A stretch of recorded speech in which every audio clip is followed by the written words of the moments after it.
Welcome back to Unbound Faith, where we journey through the Bible, chapter by chapter. And today we're in Genesis 19, Okay. a story that takes us to the city of Sodom. Yeah. And, well, things get pretty intense.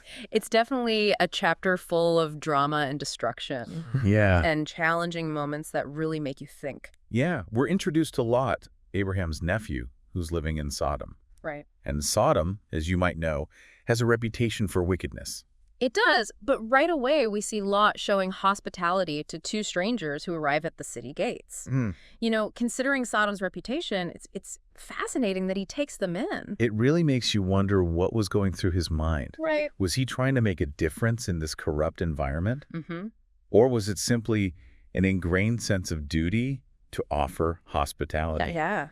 It's a striking contrast to the actions of the other men of Sodom. Absolutely, because soon after, the men of Sodom, young and old, surround Lot's house demanding he hand over his guests for immoral acts. It's a chilling display of the depths of their depravity. Oh, it's hard to even imagine such a scene unfolding, isn't it? Yeah. And Lot's response is equally unsettling. He offers his virgin daughters to the mob, instead trying to protect his guests. Right.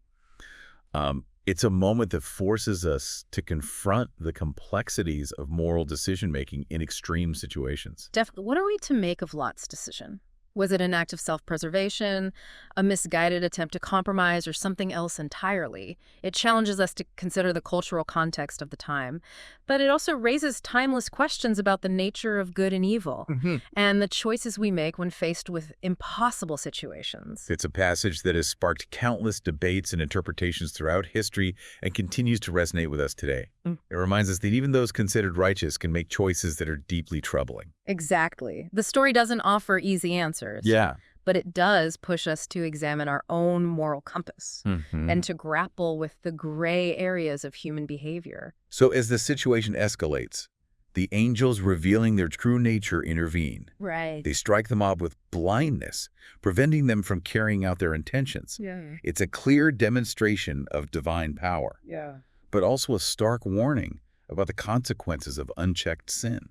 It is, and then they urge Lot and his family to flee Sodom because God is about to destroy the city. Right. The angels emphasize that they must not look back, symbolizing the need to make a clean break from this place of wickedness. But Lot's wife, for whatever reason, can't resist the urge to look back. Right. And is instantly turned into a pillar of salt. Yeah. It's such a haunting image, don't you think?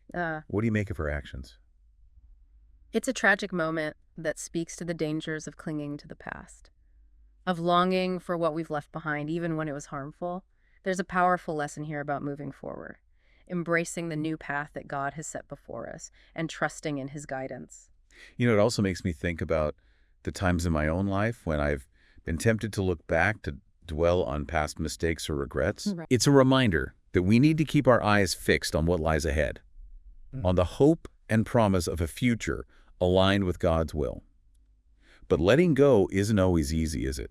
It's not. Letting go can be painful, but sometimes it's the only way to find true healing and wholeness.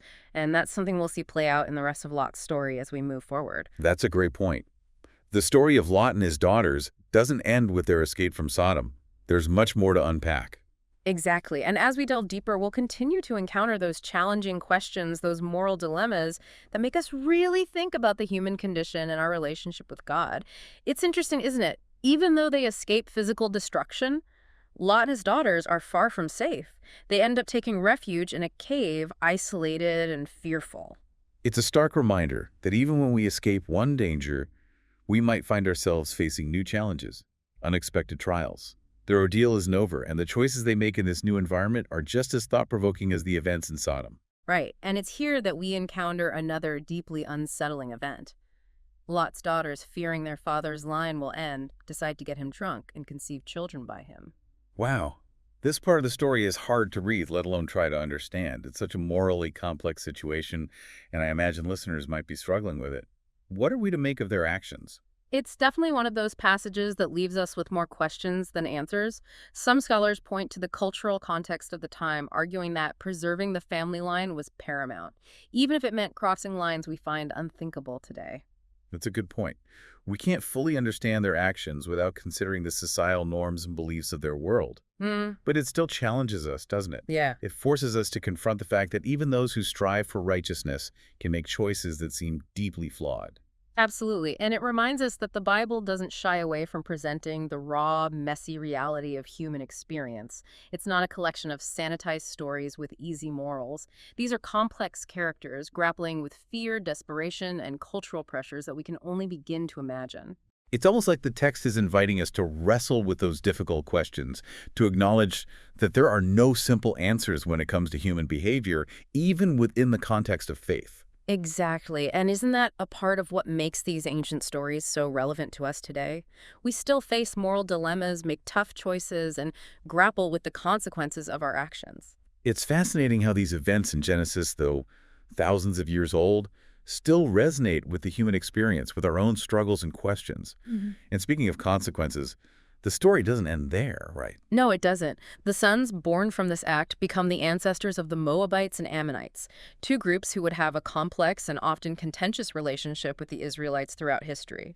It's a stark reminder that even choices made in isolation under duress can have far-reaching and unexpected consequences. It's like the ripple effect, isn't it?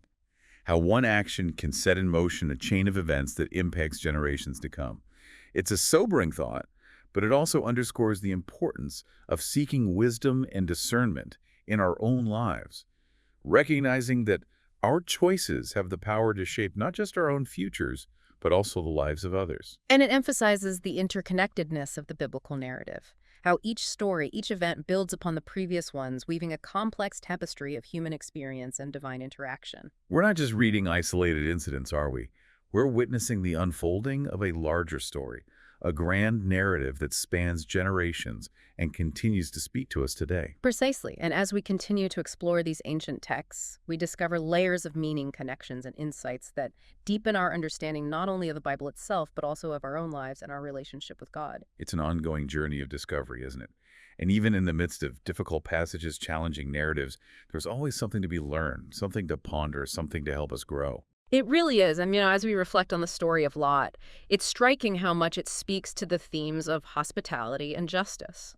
Yeah. We see Lot at the very beginning welcoming these strangers into his home, offering them protection and care, even in a city known for its wickedness. Exactly. His actions stand in stark contrast to the hostility and depravity of the men of Sodom, who represent the very antithesis of hospitality. It makes you think about what true hospitality looks like, doesn't it?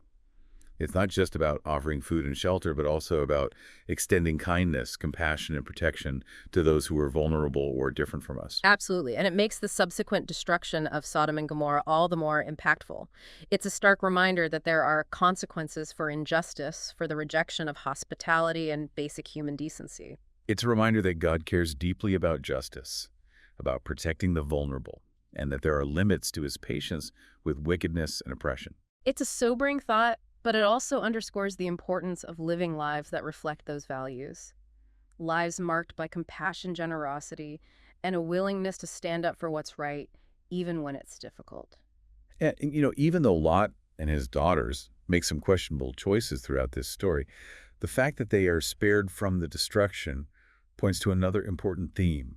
God's mercy. That's right. Despite their flaws, despite their moments of poor judgment, God extends grace and offers them a chance to start anew. It's a reminder that even when we make mistakes, even when we stray from the path, there's always the possibility of redemption. That's such an encouraging message, isn't it? It reminds us that God's love and forgiveness are always available to us no matter what we've done or where we've been. It is, and it's a message that echoes throughout the entire biblical narrative from Genesis to Revelation. We see this constant tension between human brokenness and divine grace, between our capacity for both great evil and extraordinary acts of love and compassion. It's a reminder that we're all on a journey, and that even in the midst of our struggles, God is with us, offering guidance, forgiveness, and the hope of a new beginning. So as we wrap up our time in Genesis 19, what are some key takeaways that we can carry with us?